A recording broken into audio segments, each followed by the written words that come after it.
வளர்பிறை சதுர்த்தி, நாகச் சதுர்த்தி என்ற ஒரு வழிபாட்டு கேந்திர ஸ்தானங்களில் இருவருமே கேந்திரத்தில் நிற்பது. குருவுக்கு செவ்வாயும்.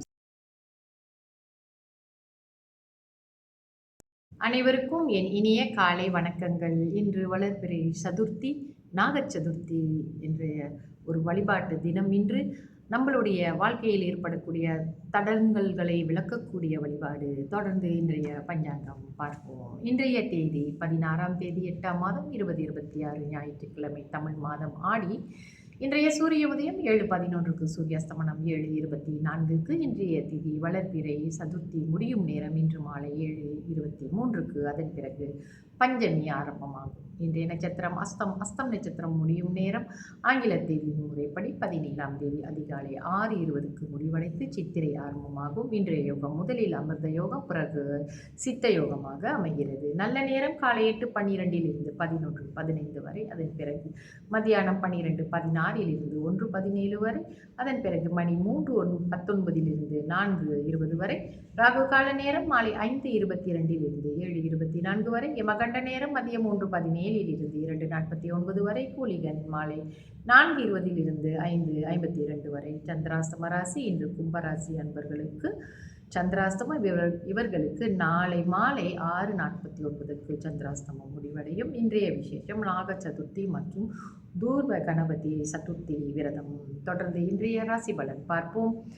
மேஷ ராசிக்கு பொறுமை, ரிஷப ராசிக்கு பயம், மிதுன ராசிக்கு ஆதரவு, கடக ராசிக்கு எதிர்ப்பு, சிம்ம ராசிக்கு தடங்கள், கன்னி ராசிக்கு ஆதாயம், துலாம் ராசிக்கு சாதனம், விருச்சக ராசிக்கு பக்தி, தனுசு ராசிக்கு பரிவு, மகர ராசிக்கு லாபம், கும்பராசிக்கு மறதி, மீன ராசிக்கு நன்மை. சுப ஓரைகள் பார்ப்போம்.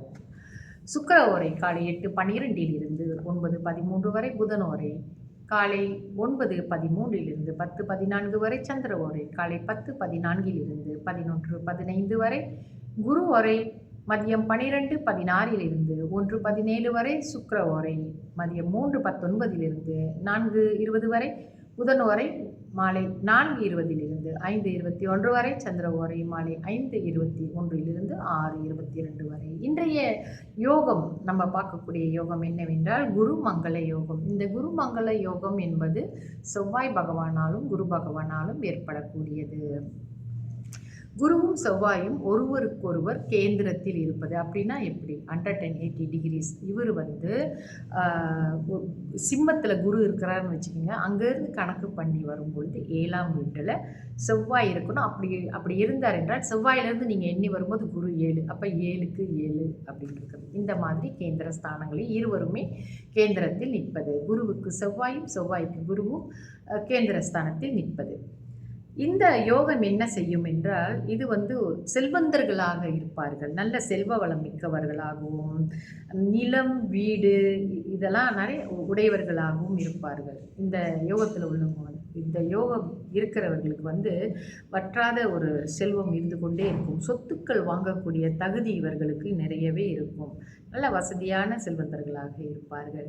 உங்களுடைய ஜாதகத்திலே இப்படி ஒரு அமைப்பு இருக்கிறதா என்று பாருங்கள். மிக சுலபமாக இதை கண்டுபிடித்து விடலாம். தொடர்ந்து என்னுடைய பஞ்சாங்க வீடியோக்களில் இந்த மாதிரி சில யோகங்களை பற்றியும் சில ஆன்மீக குறிப்புகளை பற்றி நம்ம பேசிக்கிட்டு வரோம். என்னுடைய சேனலை நீங்கள் சப்ஸ்கிரைப் பண்ணிக்கிட்டிங்கன்னா இன்னும் நிறையா எனக்கு ஆர்வம் அதில் உருவாகி உங்களுக்கு எல்லாமே நிறைய விஷயங்களை கொடுப்பதற்கு எனக்கு அந்த ஒரு மனசில் ஒரு சந்தோஷம் இருக்கும். என்னோட பதிவுகளோடு எப்பொழுதும் இணைந்திருங்கள். உங்கள் நண்பர்களுக்கும் இந்த பதிவுகளை ஷேர் செய்து விடுங்கள்.